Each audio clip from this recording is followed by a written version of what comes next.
Guys, मैं अपनी channel आपका स्वागत करता हूं आपके अपने यूट्यूब चैनल पर। दोस्तों, आज की वीडियो में यहाँ पर मैं आपको बताने वाला हूं कि आपने अगर इनकम टैक्स रिटर्न फाइल कर दिया है और अभी तक आपका जो है रिफंड अगर क्रेडिट नहीं हुआ है तो उसके ऐसे क्या क्या रीजन्स हो सकते हैं। वीडियो को पूरा एंड तक देखिएगा। यहाँ पर मैं आपको एक लाइव केस बताने वाला हूँ। इसमें यहाँ पर बैंक अकाउंट जो है वो नेम मिसमैच की वजह से यहाँ पर फेल्ड हो रहा है। तो अब यहाँ पर बैंक को कैसे रिमूव करना है, नए बैंक को कैसे ऐड करना है, वीडियो को पूरा एंड तक देखिएगा और शेयर जरूर कीजिएगा। कुछ और अदर्स पॉइंट भी मैं आपको बताने वाला हूँ। सबसे पहले यहाँ पर आपको लॉगिन करना है, अपनी इनकम टैक्स की ऑफिशियल वेबसाइट है अपने पैन कार्ड के थ्रू। तो इस पर सबसे पहले अगर आप फर्स्ट टाइम यूजर है तो पहले रजिस्टर करेंगे। रजिस्टर करने के बाद सबसे पहले एक्टिविटी आपको बैंक अकाउंट ऐड करने की करनी होती है। काफ़ी सारे ऐसे पर्सन्स होते हैं वो यहाँ पर उनका जो बैंक अकाउंट है और जो उनका पैन कार्ड है उसमें नेम मिसमैच रहता है। काफ़ी बार आधार भी उनका लिंकिंग नहीं रहता है। तो सबसे पहले ये जरूरी बात है कि आधार भी लिंक होना जरूरी है। ठीक है, तो यहाँ पर पैन नंबर एंटर करेंगे, पासवर्ड डालकर लॉगिन करेंगे। लॉगिन करने के बाद आपको सबसे पहले माई प्रोफाइल में जाना है। यहाँ पर जाने के बाद माई बैंक अकाउंट चेक करें।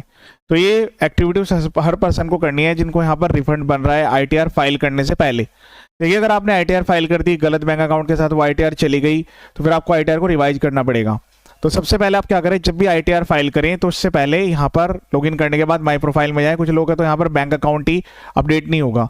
तो लेकिन अगर बैंक अकाउंट अपडेट नहीं है तो भी चेक करना है और अगर बैंक अकाउंट अपडेट है तो भी चेक करना है। काफ़ी लोग क्या करते हैं कि जैसे उनकी ब्रांच ट्रांसफ़र हो गई है तो उन्होंने जो है एक ब्रांच से दूसरे में ट्रांसफ़र करा लिया अपने बैंक अकाउंट को, लेकिन जो उनका यहाँ पर लिंकेज है वो यहाँ पर एज इट इज रहा। तो जब क्रेडिट होगा तब बड़ी दिक्कत आने वाली है, क्योंकि नेम, उसके बाद अकाउंट नंबर और आईएफएससी कोड ये मैच होना जरूरी है।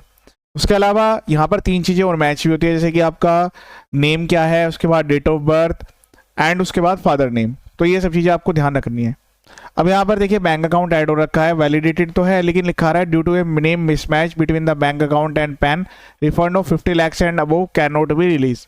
तो कह रहा है कि 50 लाख से ऊपर का रिफंड रिलीज नहीं होगा, लेकिन ये भी देखा गया है कि उससे कम का भी यहाँ पर जो है रिफंड फेल्ड हो जा रहा है। ठीक है, तो बेटर है कि आप क्या करें, 3 डॉट्स पर क्लिक करें, उसके बाद रिमूव बैंक पे जाएं, उसके बाद यहाँ पर रीजन जो है सेलेक्ट करें। इस केस में क्या है कि अकाउंट क्लोज हो गया है।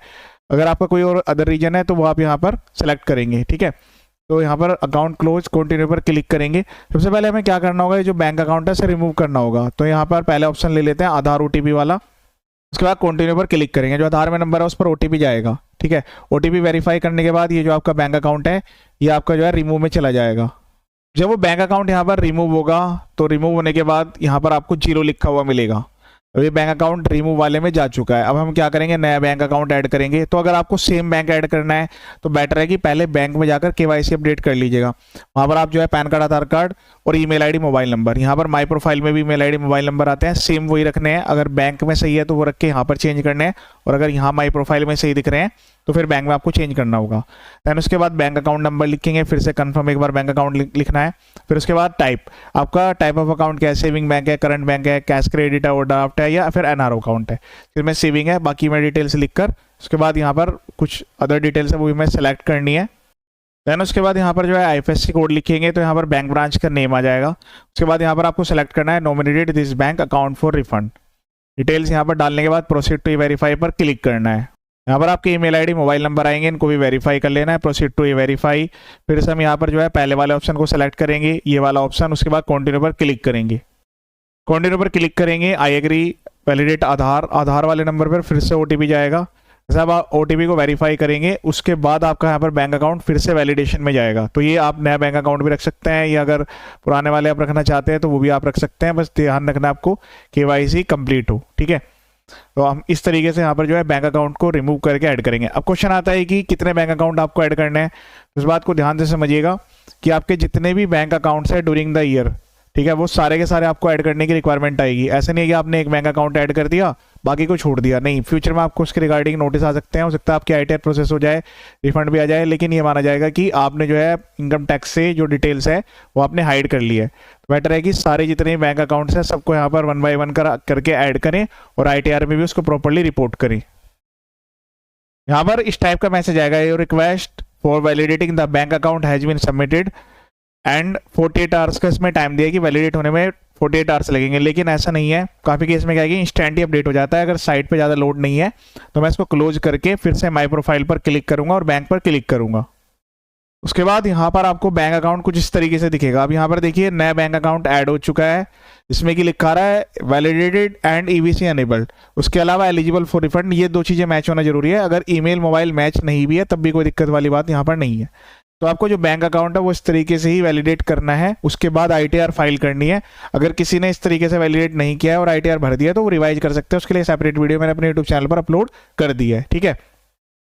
उसके अलावा ITR फाइल करने से पहले दो चीज़ें हैं। एक तो AIS, यहाँ पर आपको क्लिक करना है। क्लिक करने के बाद AIS में कुछ इनकम यहाँ पर आपको शो करेगी, उसको एक बार वैलिडेट करना है, चेक करना है।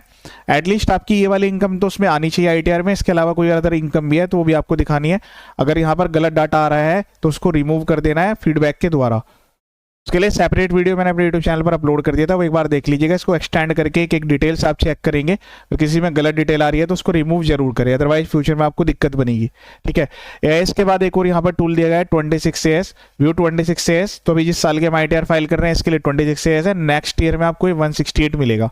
इस पर क्लिक करेंगे। क्लिक करने के बाद यहाँ पर आपको एक नई विंडो ओपन होगी और उसमें आपको असेसमेंट ईयर 26-27 सेलेक्ट कर लेना है, ठीक है। उसके बाद जो भी आपके TDS है उनको एक बार प्रॉपर वेरीफाई कर ले। ये आई एग्री पर क्लिक करेंगे, प्रोसीड, उसके बाद ये सिलेक्ट करना है, उसके बाद 26-27, फिर उसके बाद ये वाला, फिर उसके बाद व्यू। तो पूरी लिस्ट को एक्सटेंड करके एक बार देख लें। अगर कोई भी आपका TDS ऐसा है जो कि डिडक्ट हो रखा है, नहीं आ रखा है, तो जो सोर्स एजेंसी है जहाँ से वो TDS डिडक्ट हुआ था और अब यहाँ पर शो नहीं कर रहा है, तो आप 26AS वहाँ पर सबमिट कर सकते हैं कि इसमें अपडेट नहीं हुआ। देखिए जब तक वो डाटा आपका 26AS में नहीं आएगा TDS, तब तक वो आप जो है ITR में क्लेम भी कर लेंगे तो आपको रिफंड नहीं मिलेगा, ठीक है। तो आपको क्या करना है, ये 26AS और ये जो AIS है दोनों को अपडेट जरूर करवाना है। उसके बाद अपने इनकम टैक्स रिटर्न को फाइल करना है। काफ़ी लोग क्या करते हैं कि बिना देखे ITR फाइल कर देते हैं। थर्ड नंबर पे, अगर आप ITR 2 और 3 फाइल करने के लिए एलिजिबल है, आपने ITR 1 और 2 भर दी, या फिर ITR 1 और 4 फाइल कर दी, 3 फाइल नहीं की या 2 फाइल नहीं की, गलत ITR भरने से भी यहाँ पर प्रोसेसिंग नहीं होगी। ऐसे काफ़ी सारे पर्सन हैं इनकी पिछले साल की ITR भी अभी तक प्रोसेस नहीं हुई है। तो आपके साथ ऐसा ना हो तो बेटर है पहले चेक कर ले कि आप ITR 1, 2, 3, 4 कौन से ITR फाइल करने के लिए एलिजिबल है, तभी आप ITR को फाइल करें। फोर्थ नंबर पे ही एंश्योर करेगी जितनी आपकी इनकम है सारी अपने इनकम सोर्स यहाँ पर शो कर दिए जब आप अपने ITR भर रहे हो, ठीक है। उसके अलावा यहाँ पर ऑनलाइन ऑफलाइन दोनों टूल्स दिए गए हैं। ऑनलाइन भी फाइल करें, इजी रहता है। एक चीज़ का ध्यान रखिए, कोई भी आपको गलत डिडक्शन या एग्जम्पशन क्लेम नहीं करनी है। अब यहाँ पर सिस्टम में काफ़ी ज़्यादा चीज़ें AI एनेबल ट्रैक होती हैं और फ्यूचर में नोटिस आते हैं, तो उसकी वजह से भी काफ़ी बार क्या होता है कि डिटेल्स आपकी मिसमैच आ रही है तो उससे होल्ड हो जाती है ITR। वैसे किसी की अगर क्रिप्टो की इनकम है, ऑनलाइन गेमिंग की इनकम है, कोई भी ऐसी इनकम है तो आपको हाइड नहीं करनी है। अगर लॉस भी आ रहा है कि शेयर मार्केट में माइनर लॉस आ रहा है, आपने गलत ITR भर दी, तो वो फिर ITR प्रोसेसिंग नहीं होगी, डिफेक्टिव भी हो सकती है। तो आपकी ITR डिफेक्टिव ना हो, सही तरीके से टाइम से प्रोसेस हो जाए, रिफंड आ जाए, इसके लिए आपको स्टेप फॉलो करना है। वीडियो को शेयर जरूर करें। इसके अलावा मेरे यूट्यूब चैनल पर और भी काफ़ी सारे वीडियोज अवेलेबल हैं। जिस इनकम टैक्स से भी काफ़ी सारे वीडियोज मैं अपलोड करने वाला हूँ। चैनल पर बस फुली एजुकेशनल है। वीडियो को शेयर जरूर करें ताकि सभी को उसका बेनिफिट मिले। ये वीडियो देखने के लिए थैंक यू सो मच।